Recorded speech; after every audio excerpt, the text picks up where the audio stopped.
Hello and welcome to the Magic is Key Guest Lesson Series Season 1. And today we are talking to the epic Isis Indriya. She is an expert in ancient Egyptian magic, one of the primary producers of the compass at Lightning in a Bottle Festival, and the founder of the Academy of Oracle Arts. There's much more to her. But to keep it short, let's talk about this lesson for a second. In it, we speak about Egyptian magic, the meaning of magic, and the layers of understanding that we can open up to when we start to study and practice magic. And at the very end of the guest lesson, Isis shares some special magical practices from her own personal practice in everyday life that we can easily do in our lives. And Serafina, my sister and co-creator at Magic is Key, and we love those practices so much, we've started doing them ourselves.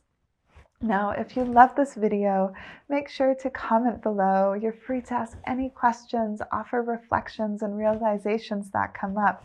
We love hearing from you. And to support Magic is Key, make sure to subscribe and like this video and click the little bell button to receive a notification when our next epic guest lesson comes online. Now, enjoy and have fun while watching this one. I am so excited. There we go. To welcome Isis today. Isis Indriya, we made it. It's been a whirlwind. I will offer a very quick introduction of you, since I know a lot of people who'll be watching this. They don't know your work yet, but they will, and that's very exciting to think about. So you're a bridge builder and creator, I would say, co-creator, but main seed planter of Academy of Oracle Arts, which is this incredible online and offline school that dives deep into all sorts of mysteries, from Kabbalah to ancient Egyptian magic, and of course the Oracle Divination Board, which you brought to life. You really midwifed and birthed that incredible technology. I know you always honor the community and the people that helped you, but we really also see, at the end of the day, how much of it is you showing up to the incredible, technologies, mystical, magical technologies that you bring forth into the world to make available globally, which is incredible. You also lead journeys to Egypt, to Kemet, and initiations on those sacred lands. You introduce people to the magic of the ancient Egyptian temples, and you're also a well sought after international speaker on ancient Egyptian mysteries. So people can find you all over on podcasts, now also on the Shift Network, but most of all, I would recommend the Academy itself. We'll put all the resources below wherever you find this recording. But the Academy of Oracle Arts, which is not only offering a 3-year apprenticeship, but also a host of incredible guest teachers covering a wide range of subjects. So let me know if I missed anything. I myself have been studying with you for almost 2 years, and it's been completely life-changing. Should probably also add that even though I've studied Kabbalah for over 10 years, I would have never dared start teaching it without your inspiration. And at Magic is the Key. So we're really excited to have you. Is there anything you would like us to add? Anything I missed, Isis?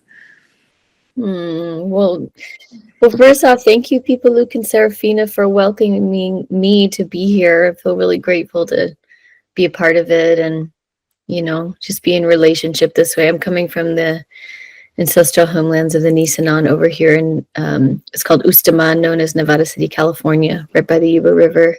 And it's raining outside, which is I feel like such a blessing, And everything you shared, sounds amazing to me. I don't even know what I would add, except one thing I would add is I have a son. I have a 3-year-old son, and, a husband, and, our families have spent time together. And at the end of the day, it's all for the kids. So just appreciate all of our children.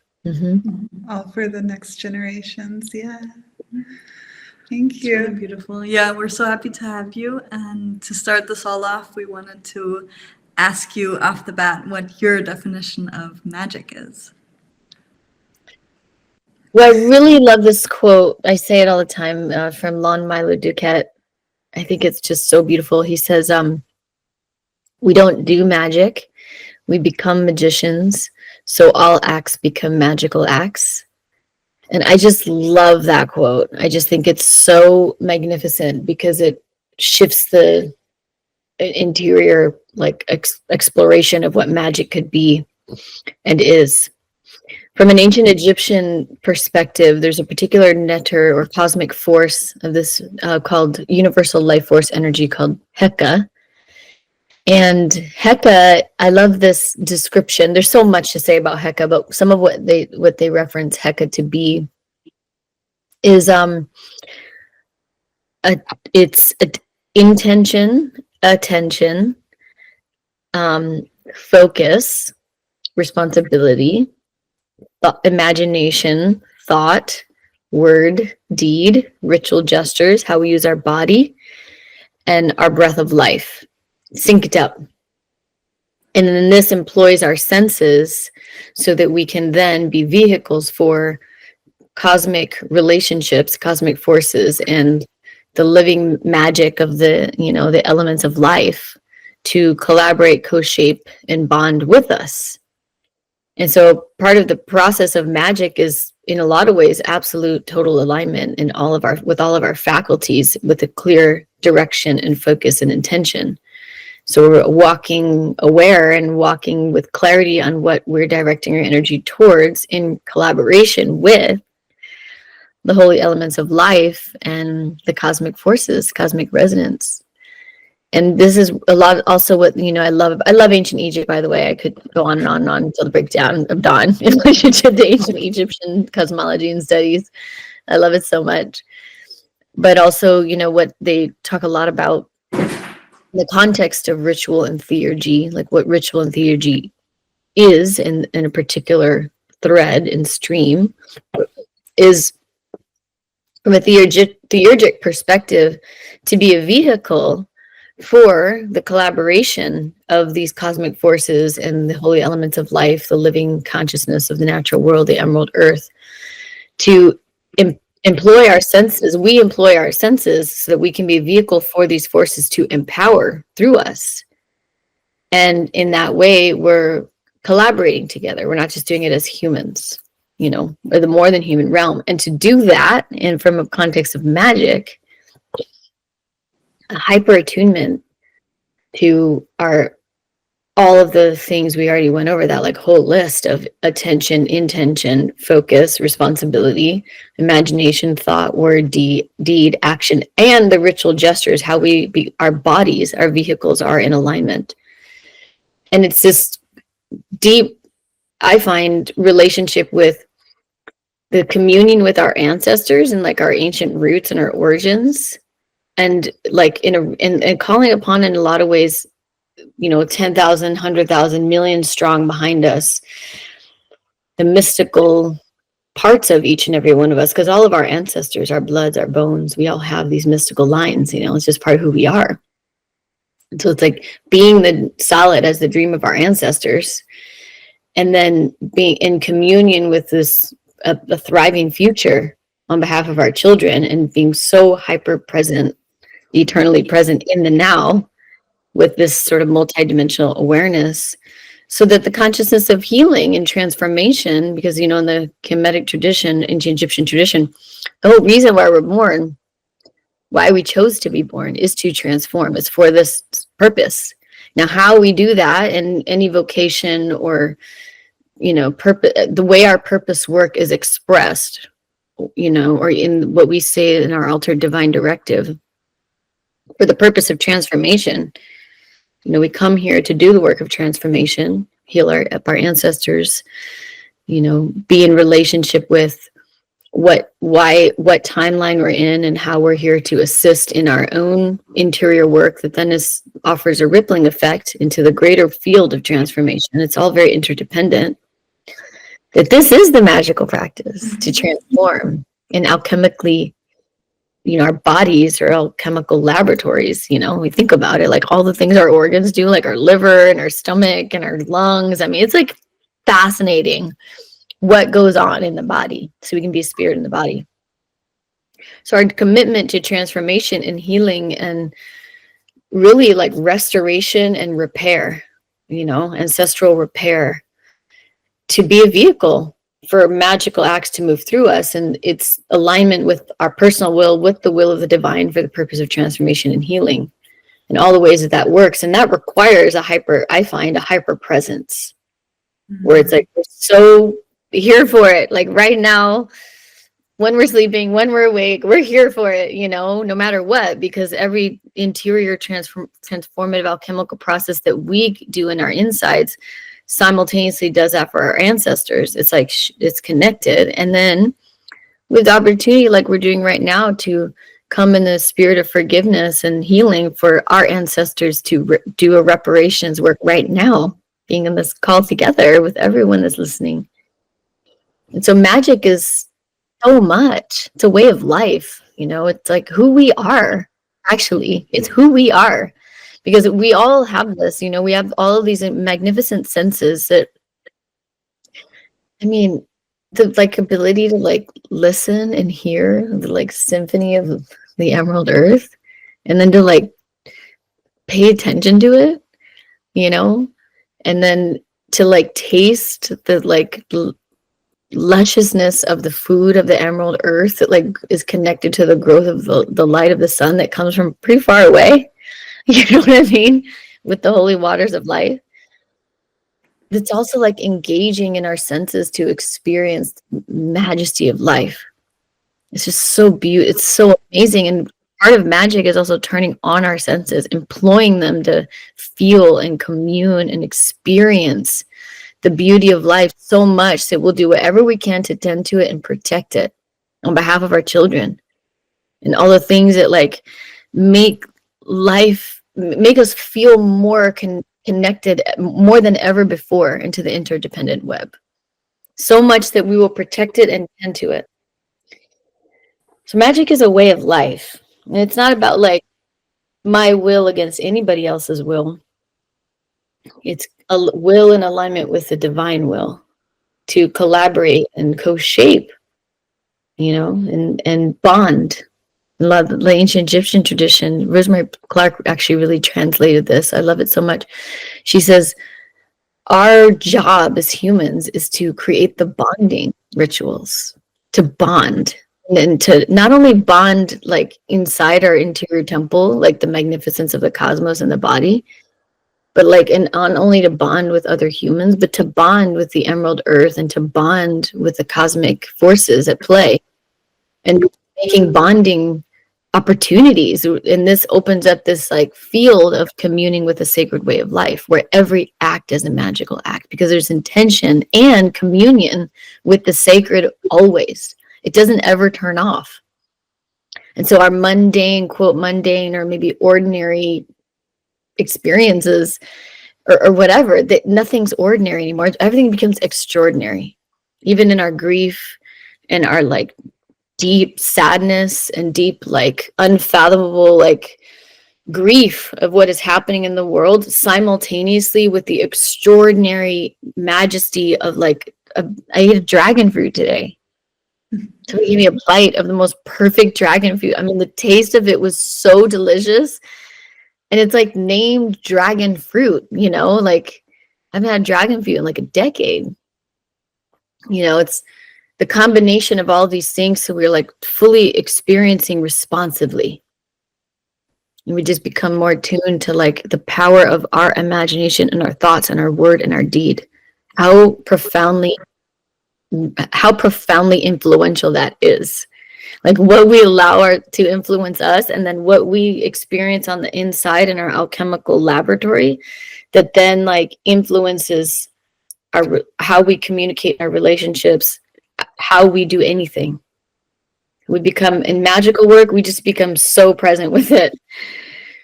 In a lot of ways, like in the Kemetic, it's like the raise the Jedi, where we're just on behalf of Ma'at, the inner eye of cosmic law, truth, order, liberation, and justice and peace.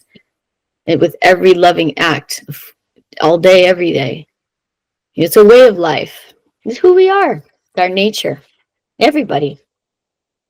That makes me. Yeah. I was like, we should have like a 9-hour interview.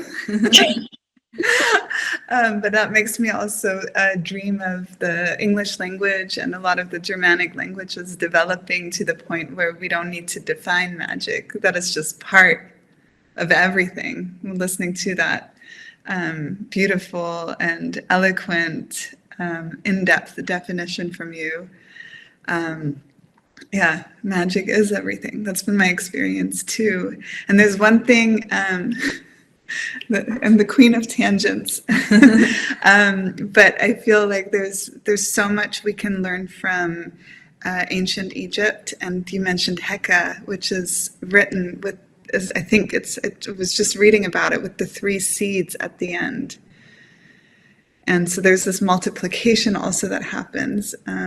Maybe you can speak to the 3 seeds as well, because I find that, yeah, there's something with growth and seeds and all the potential as well, and that's in that word too, and how it's written down. Well, Heka is it's one of the things that's really amazing with Kemetic language, and I'm a student of Egypt. So I just want to clarify the fact that I'm a student, because it's just so infinite.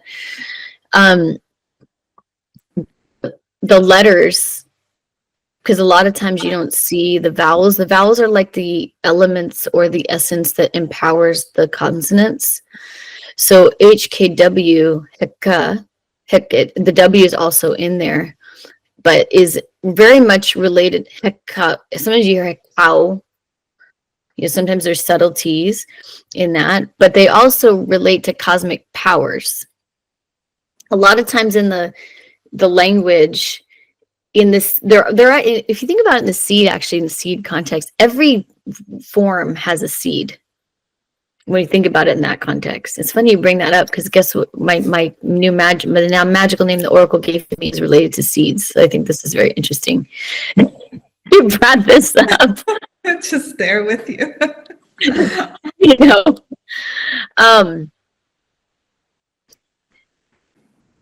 A lot of, real quick on the kind of the word Heka, because I think this is real important and helpful in the Hekau or Hekau. It's a lot of times when they say Egyptian gods or like Egyptian goddesses, the kind of older term, as you know, is Neter. And this is related to Ntr, the N, is related to the holy waters of life.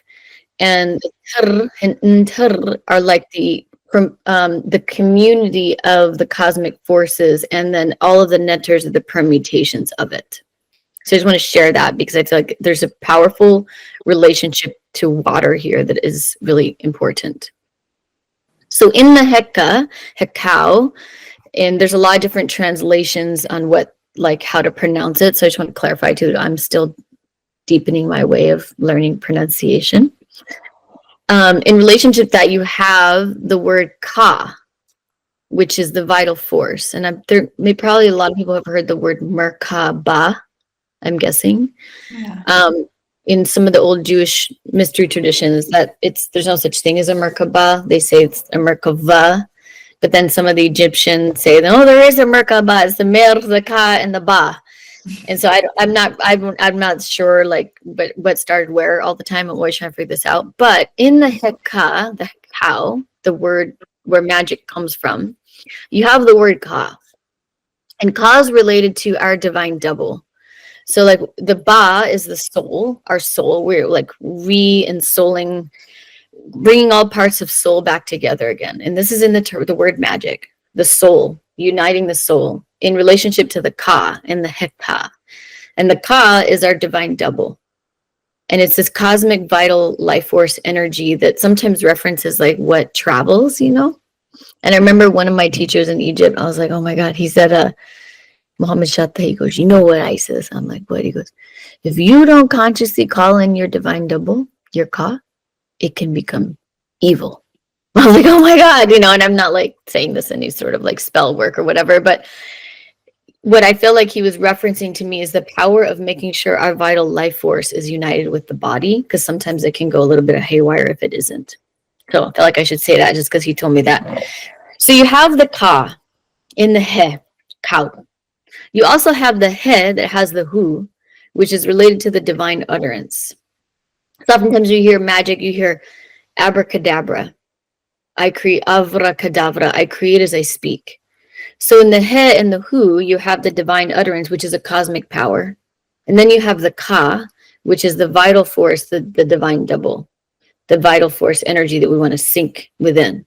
So we're working in relationship to how the power of the word makes world. And the power of how we use our voice and our breath of life makes world. This is in the Heka. And also in relationship to the Heka, you have this relationship with, because oftentimes it's important to look in Kemetic tradition, the hieroglyphics, you know.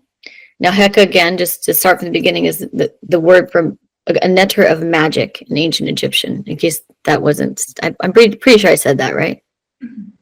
Okay, just make sure. I think So so. in the hieroglyphic, what? What's that? Double check with my sister because she's still got the clear brain. Okay, great. Me, you also, for us mothers, sometimes we when you were like, oh, I'm going on a tangent, I was like, I'm right there with you. Let's go. Let's go. Okay. Also in the Heka, you have then the hieroglyphics, which is super beautiful. I mean, I'm a like new kid on the block with hieroglyphics. But you have this symbol that goes like this. Here's the hands usually.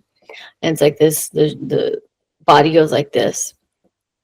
And sometimes in the netter expression, you'll have like a being that represents it's a netter, but in the form of Heka, sometimes you'll have a platform below, and you'll see the symbol that goes like this. Like that. And then the hands. And sometimes you'll see two of them. And part of this is like related to being a vehicle, a divine temple, a divine house for Heka. And then Heka, there's a relationship with the Hu, the Ha, the He, and the Ka. There's also this Mahmoud, one of my Egyptian teachers, he said to me, this symbol is a symbol of the work of an offering to the netter. I was like, what do you mean? He goes, because when you make an offering, specifically with like incense, because a lot of, incense is very big in Kemet and very big in a lot of magical traditions. I mean, something that I think unites so many magical traditions is this communion with smoke. Like we make offerings, we commune with the smoke, like we think about a smoke, it's like a transmutation, a transformation of all of these elements and plant beings. They're like, it's so beautiful, like all these elements and plant beings that are dried and then like made into an incense with prayer and intention and like, sometimes the mortar and pestle and like really distilled with prayers and intentions in relationship to the elements of life, to then like put on, your cauldron or on your offering thing or an incense stick, and you use a holy fire to light it. And then all of a sudden this incense you made transforms into smoke with the prayer, and it goes somewhere into unseen, and we don't know where it goes. It goes somewhere. It's like gone. We're like, where'd it go? And it's a distillation of like all of these elements working together to make these plants, and then us as humans cultivating, strengthening, working with them, crafting together to make an offering or to cleanse a space. So this is really big in Kemet. This is a big part of the word Heka. You make offerings of the incense. And so what Mahmoud was telling me on the platform, you have to become a vehicle like this. You make the incense, and then the incense travels up to the netter like this. And the netter brings the offerings down. And then that way the netter, it's almost like, and the netter not only receives good nourishment and food from us with our intention, our heart, and our time, and our focus. That's also Heka. Our attention, our time. Time is a magical practice. our focus, and our attention along with our intention. Like you can have intentions all day long, but if there's no attention there, it doesn't like, I don't even know what happens, you know? And then it makes the offering, goes up to the netter, and then the netter, it's like, hears us or feels us or receives something from us. And then it's like, oh, and then he was telling that then the netter kind of can come back down and bring that divine light down and then employ our senses, empower us to work through us. So it strengthens us as a vehicle for it. And this is embedded in the hieroglyphics of Heka. So offering's a part of it. You know, like it's, you know, strengthening the vehicle and the body to do it. And then offering is a part of it. And that's something that is often maybe like, not always, but in some places forgotten, the importance of offering. And in the oracle was saying once, you know, she said, the consciousness of offering is the antidote to the extractive mind. And so in this context, which if we think of it from a magical perspective, is that when we're making an offering, we're stepping into this vehicle of like exchange and reciprocity and not necessarily to get something. And, you know, I always use this example, one of my swamis, when I was in India, the Ganga, where the three rivers meet. I'll never forget this. He said, here at the altar, we, at the arti, the fire, we give and forgive. In this way, we release the part of us that gets and forgets. We just keep giving and forgiving. And I feel like that's a big part of it with magical work. Is it's in a lot of ways, you know, sometimes we'll have an intention of something that, you know, we're calling forward, perhaps. But part of the beauty of it is like not knowing or not defining it to such a degree where creation can't create something even more magnificent that we could ever even imagine. You know, because part of magical work too is being open to the great miracles of life, like the miracle of you carrying a baby right now. I mean, we experience miracles every day. And being available for the miracles of life to show us something that is greater than we could even ever imagine. And then our ability to commune with the imaginal realm even grows bigger. And so this is like part of it. And in that way too, with the magical practice, when we make an offering, there's like a genuine, like, it's genuine, it's honest, it's authentic, you know? And then that's like when like this, I felt like the spirit of the netters, or the cosmic forces, like they feel that genuine feeling. And then that makes an offering that then creates a food. Like we give food, you know, everybody needs food. It's like part of who we are. We give food. And this is a big part of the hieroglyphic, which I think is oftentimes forgotten. Usually, a lot of times, like magical work is just to get something. And this is like to give something, to be in collaboration and communion with the sacred even more. And then with the netters, a lot of times too, with these netters or these cosmic forces, particularly with Heka, they work in, the cosmic forces work in triads. And so in this triad, they're it's kind of like you have two cosmic forces, and when those two come together, a third is born. So Heka is born out of two netters, or in relationship to two netters, Khnum and Neith, and I just love them. Khnum is the shaper, great shaper, and they say Khnum shapes everything between the heaven and the earth that Ptah made. Ptah made the heavens and the earth, and Khnum shapes everything in between. And sometimes you see Khnum with this like pot and the potter, and he says, the soul of the potter is in every pot. So there's a soul in everything that Khnum shapes. Because if we really think about it, everything that is on the earth is made of the earth. Period. You know what I mean? And then this idea of like connecting to the spirit and the soul of everything that is shaped. And then the other consort of Khnum, that's where Heka is born from, is Neith. And Neith is this, like, they call her the grandmother of the grandmothers, is wise of the serpents. I mean, it's like so beautiful. And she's the weaver. And she weaves the net of stars. She weaves the net of stars in all the cosmic forces together. She brings, one of the stories, this white thread that becomes the Milky Way, and then the milk that comes from the cow of Heter Tethor that then feeds all of us.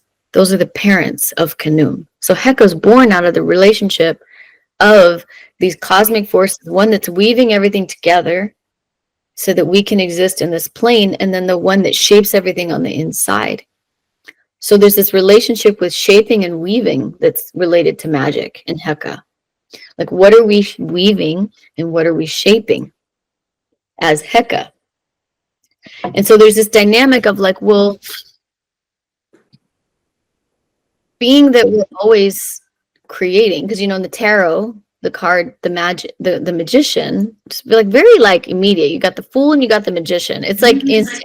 You know what I mean? There's like no, this is it. This is how we begin, the fool and the magician. And the magician is communing with the holy elements of life and being a vehicle for the holy elements of life to like help support how to create in a way, because we're always creating. We're always actually technically doing magic. How could we not be? Because the earth is moving constantly, and it's constantly moving. Even when we're like a deep meditation practice and communing with the absolute silence of a black hole, we're still technically moving forward in space with all these celestial bodies in motion. And everything we imagine, think, say, and do is an act of creation. It's an act of magic. Even when we're like totally feeling empty, you know, from emptiness, from a black hole is where all the stars come, you know. And so we're just constantly creating and shaping and making. And part of this is profound responsibility and the fact that that's what's going on. And what comes with being human and being magical is a profound responsibility. Like it's not something that like we can pretend is not happening anymore, especially now. And so with that, what are we shaping and what are we weaving? These are part of the details. Now, also what goes with kind of going tangent. Can I go a little bit longer? Okay, cool. Part of what goes with this too, you know, like I love Kemet, obviously. I just like feel like I'm such a big student to Kemet. A lot of times they have these temples that go with particular netters. And the temples are called divine houses. They're cosmic home places for cosmic forces to materialize and embody. So some of the stories is that when you go into a particular temple in Kemet, you're entering into the body of the netter. You're entering into the body of the cosmic force. So Heka, Khnum, and Neith have a temple called Esna. And this temple, I mean, you know, I've never really seen a temple like this before. It's in this temple, you see carvings of so many plants, master plants, in my opinion. Like I see master plants anyways. Master plants, master like plant beings, plant relationships all over the temples, the pylons. And it's very, very different from any of the other temples. It's like you're entering inside of the primordial mound of creation and all the plant relationships that help make the potions and the concoctions and the medicines and the poisons into medicines. All of the plant world that help create the potions to help us do the work of transformation to be in relationship. What is the magical act that we're doing with what? Because part of a magical act in this context would be creating and shaping and making something consciously, whatever it is. Whether it's like making incredible coffee in the morning with your prayer that's like the best like milk, the best like maple syrup, you know where the maple syrup came from, you know who grew the coffee, like you maybe have a relationship with the coffee growers and you know it's the highest quality. Like this, our magical potions that we make when we like make our soup to feed our family, of a soup of our ancestral recipes that make and shape the world through our collaboration, because in that way the bonding is us as humans bonding with the elements of the natural world to be food, to be transform the alchemical lab of the body to be a vehicle for these cosmic forces to keep empowering. And so potions and like plant and medicine is embedded in the temple itself as a form of Heka, because then it's actually a very powerful bonding ritual. You know, this classic thing with seeds, you put the seed in the mouth to receive the saliva. You plant the seed in the earth, and then water that seed, and then that plant grows in relationship to our constitution because it has some of our DNA, some of our saliva on it. And then there's even this research now of like when you in the garden, we let the plants know that we're going to make a potion. We tell them, and you know, in a lot of some of the old Magdalene stories, and even in the older Egyptian tradition, every flower and every plant has Fae, Tuatha beings that are the protectors and the caretakers of the plant, you know? So you talk to them, and then all the plants like get ready to be made into a potion to feed and nourish the humans and the more than human realm. And so then when we make something like that, really yummy soup, from our prayer, our intention and relationship, this is a bonding ritual that then maintains and supports the bonds. So creation can keep creating itself through us. It's not about my ideas necessarily, but it could be the aha of something that came in that feels like it doesn't belong to us. It's like all of a sudden when we all get this, you know, it's like part of what happens. We like get these ahas, and like something's coming through, and it's like coming through really fast, and we're just like holding on. We're like, okay, let's go. And then things start to do itself through us, as long as we keep the transformation, the purification, and the healing as the focus. Like I'm going to transform, purify, and heal every day. That's my focus. So I keep doing that, then all of a sudden these things start to move through me that are benevolent, because I make sure that my actions are all related to benevolence and beauty, the beauty way. I'm clear about that. It's important to have a protection field too, because all kinds of things be trying to get in. You know what I mean? Not right now like this.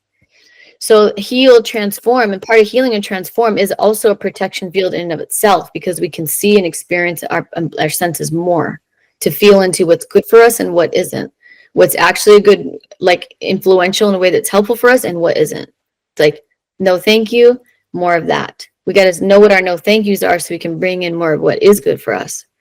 And then all of a sudden things start doing through us. And then we're like, where did that come from? And we're like, I don't know where it came from, but it feels like it's creating itself through me. And it feels really, really clear and really, really helpful, because I'm transforming and healing as it's offering itself through me. And I feel good about who I'm becoming. And I feel more empowered of who I'm becoming. I feel more here. Because a lot of times in magical practice, what makes us be more here? Because in the context of seeds, if you really think about seeds, you know, like in the Kemetic tradition, there's this really beautiful story. Like there's so many stories of creation, but one of them is that the seed that gets planted in the black fertile soil, the word chemet is black fertile soil. That's like what it is. Like deep, rich, thick, nourishing black soil. Like so juicy, you know? And then the seed that gets planted in there, in this total blackness, the cosmic womb of absolute darkness. There's no light. The cosmic womb of the womb of the earth and the soil related to the cosmic womb of creation, darkness. Goes into the darkness, absolute darkness. And then this like the holy water of life, the holy feminine spirit, we water that seed with the holy waters of life, that are the memory, the cosmic memories of the cosmos. Because, you know, we talk about this all the time. Water never leaves. It changes form, you know, like liquid, solid, gas, and plasma. I mean, like, wow. And like everything that's going on with water too, we're learning about the power of like how we talk to ourselves, like how that imprints our body every day. Like what we think about ourselves, how it connects to the water in the body. How we like use the power of the word is related to how we're imprinting the water in our body, you know. The relationship with which is the holy feminine spirit of all life. It's like, you know, just like your precious blessing of your womb, you know, your baby is being raised in your womb in water right now, like a mer, you know, a water being. And then like when the birthing portal, when you open, the baby comes out with the water after the water breaks. It's like a miracle. The water then nourishes the seeds. And then the light comes. The soil is like the roots and the nourishment of our origins, you know, like the root system and nourishment of our origins, where we come from. And then we go into this blackness, this black fertile soil, the seed. And the holy water comes in. We offer the holy water, it nourishes the seed. And then the light comes from another location, because the light is the infinite light from the cosmos. You know, like the light that comes from the sun, that's pretty far away when we think about it. You know, this light comes from the sun, and then there's, in the Kemetic old tradition, there's like light that comes from Sirius that goes into the sun, and then that light is, which is actually from the future, sent to us as the past of the sun, but we're actually receiving light from the future. So it's all future evolutionary processes, really. Future ideas, the future is the light. By the time it reaches us, it comes from the future. It comes in and it like feeds, it helps to bring light so that the seed can like find its way through the blackness and then like pierce through the soil and like grow and grow, receiving all this new light, new information from the cosmos with deep roots from the fertile soil of Chem. And then come and grow and grow and grow and come into full bloom, blossoming consciousness, which we all are doing here. That's it. We're just flowers. We are flowers, blossoming consciousness. And then when we come into full bloom, we die. And we become nourishment that goes back to the soil to make the soil even more rich and more nourishing for the next seed of life, like your baby in your womb. This is like what we're doing here, at least in the ancient Egyptian tradition. Mm-hmm. So anyways, that was a whole tangent, but hopefully that was useful. It was beautiful. Yeah. It's such a reminder of how, like, from that perspective, you know, if we're all seeds and flowers growing and blossoming, then we already know what to do. It's already inside of us. Yes. But I'll let Serafina get us back on track. Yeah, no, I have everything that you said has got me really excited. It's, I mean, it's way of life. It's, there's so much presence, and there was one more thing that is now escaping my mind. I want to add it. But anyway, so if someone is not yet that deep into the magical journey, maybe you have some practical tips or something that you would recommend to do, or even just hearing from you if you have like a daily practice or something that you do throughout the day, throughout the week, that you could share. Mm-hmm.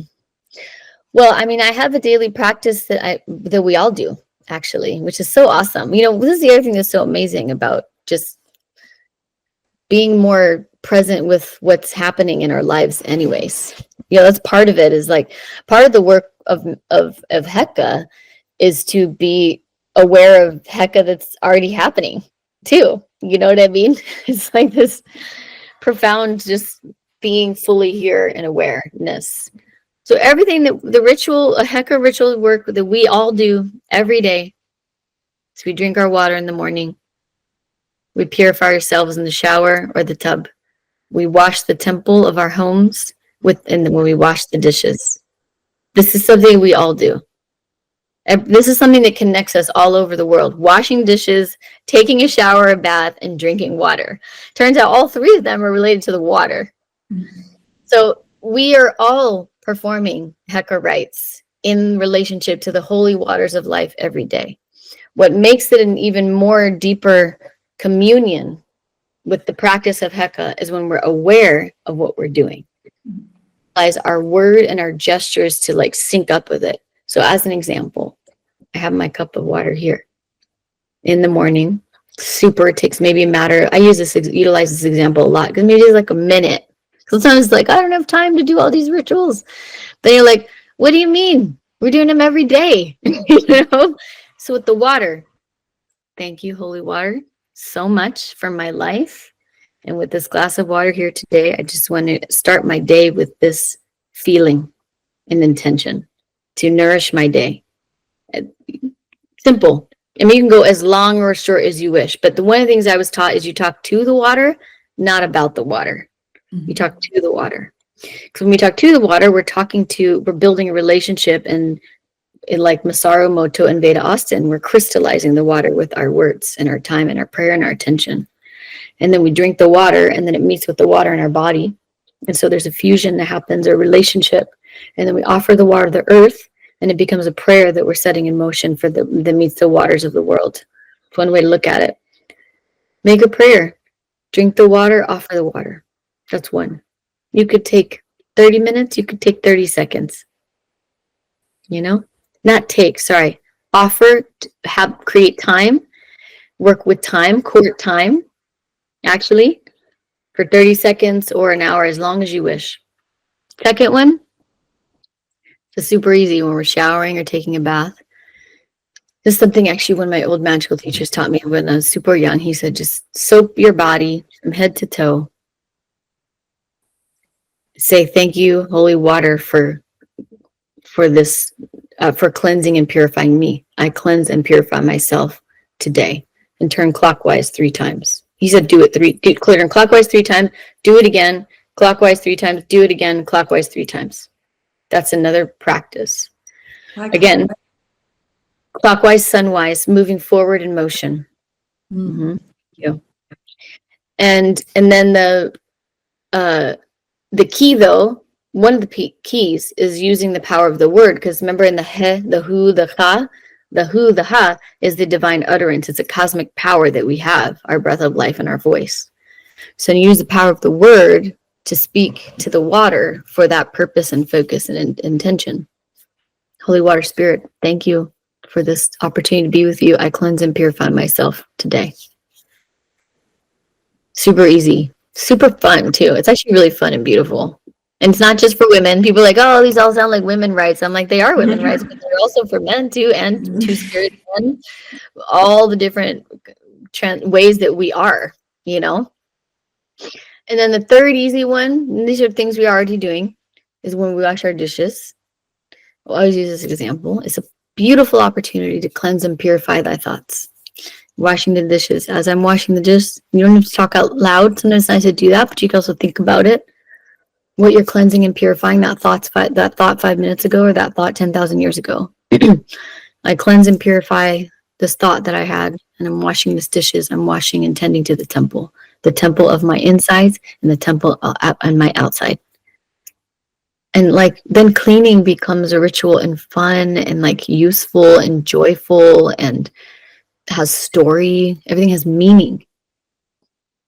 So we mean it, whatever we're doing, like we mean it, and then it has meaning, and then it becomes like a myth, and then it becomes a legend, and then it becomes a cosmic story of creation that then gets passed forward and becomes a ritual that becomes a legacy.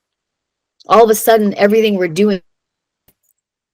So there's 3 simple ways to engage with the rituals we're already doing, just bringing more of our presence into it. I love those because anyone can do it, literally. So yeah. And it ties in with what you say, that everything is magic. Life is magic. Yeah. We are magic. We are. But one final question. No. Can you have one? No, not a question, but just to summarize, to me, because I remember it's a way of life, and it's a mindset, and then a mindfulness and presence around everything that we do. That's a large part. And a heart set, heartfulness too. Heart set, I love that. Part of it too, and the like heart set, mindset, the combination of the heart mind is so beautiful, because part of what is some of our magical powers is our ability to feel. It's like so incredible to feel, even if it's like so intense to feel, and you know how to harmonize and balance the power of our thoughts and our emotions, you know, and be in communion with them, centered in them both, like the heart mindset too, so that like, you know, the water knows when we feel it. The water feels it too, you know. The water knows when we're not feeling it too, you know, like a heart mindset. I love that. That reminds me of what I've been reading. I've been doing a lot of work in preparation of this birth, healing backwards, healing forwards. And one practice that I've been honing into, this is a terminology from a beautiful German book, and that was to bring harmony to all of our intelligences, that they work together. And she spoke of our creative intelligence, our emotional intelligence, our intuitive intelligence, our rational intelligence, or thinking mind, and our spiritual intelligence, and how to have them all work together when you're birthing. So that's been very interesting. Love that. And I feel like it relates to this.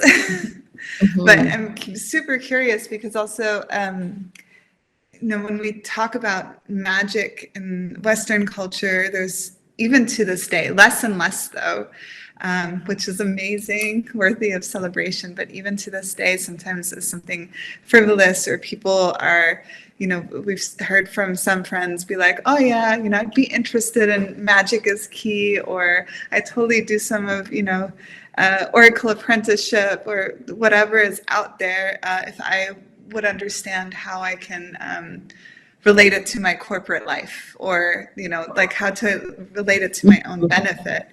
And we've just spoken in depth of how there's so much more going on, and there's so much happening in the world today, so much beauty, but also pain and suffering. So we would love to hear your perspective on why not just the theory, but also the practice of magic is so important, not just for our lives, but on a greater scale. Even more so important to bring this into, quote, mundane society, because nothing's really mundane anyways. In the ordinary, it's absolutely extraordinary. I mean, the practices are key because, this is another quote, people who knows all these, I live by like a handful of like specific quotes. This is another one I'm always learning from, Wayne Dyer. When you change the way you look at things you look at change. I mean, that quote could not be more relevant for life. When we change the way you look at things, the things you look at change. Magical practice changes our perception, and it opens up, like you shared, these inner intelligences, these inner gates, and turns on the DNA. Turns out we don't have junk DNA. Like, whoever made, what is that? Like, that is absolutely crazy. You know what I mean? We turn on the lights on the inside. And then when we turn on the lights in the inside, we start to see the world differently. And when we see the world differently, we start to create and shape the world differently. And then no matter where we are, in the grocery store or in the train station or in a corporate job, we bring more love and service to healing and transformation to everything we do, whether we use any of this type of language or not. We just start to do it. No, in any job or grocery store or gas station, everyone gets lit up by somebody meeting the world with love. You just feel it when somebody's got the vibe of like beauty and love. It's also love is also like being a vehicle for love is also protection fields too. It's both. And then when we are in that, we're vibrating and radiating that, it just lifts up the world because we're living inside. And it just becomes this like radiant sun. We just become a radiant sun that like helps people commune with their own inner light without even saying a word. The value of ritual and magic is in the practice. When we do it, we become it. And then as we become it and we embody it and we sit in it inside of our body, our throne, our spirit in a body, all of a sudden we create this vibrational field that's in the purpose of becoming and transformation. It's not like we got there and we're done, where it's always a thing going on, transforming, blossoming. We create this field that then starts to become a lighthouse. Now, not as opposed to darkness, because where's the light come from? The light comes from the deep darkness. You know what I'm saying? So it's not like light and dark it's not like a malevolent, benevolent thing at all. We decolonize that from the get-go. We become a lighthouse from the dark, black, rich soil, the darkness, cosmic womb. We become a lighthouse, and then we just be keeping that light shining. And then it helps, it assists others in turning theirs on. It's not like part of what we're not doing is trying to get anybody else's light. We're just trying to assist in us becoming a festival of lights. You know, that's it. Because the more transformation work that I'm doing for myself, and it's honest and genuine, like I genuinely want to come forward as a community of healed ancestors that like can support and be and genuinely forgive and ask for forgiveness from other ancestors to like restore and repair. It's like a genuine feeling to like embody and carry, so I can stand strong as a, you know, dream of my ancestors to actually transform and do the good work here, the great work, the magnum opus. And then in that, may anything and everything I'm doing be of benefit. May it be helpful. May it be useful.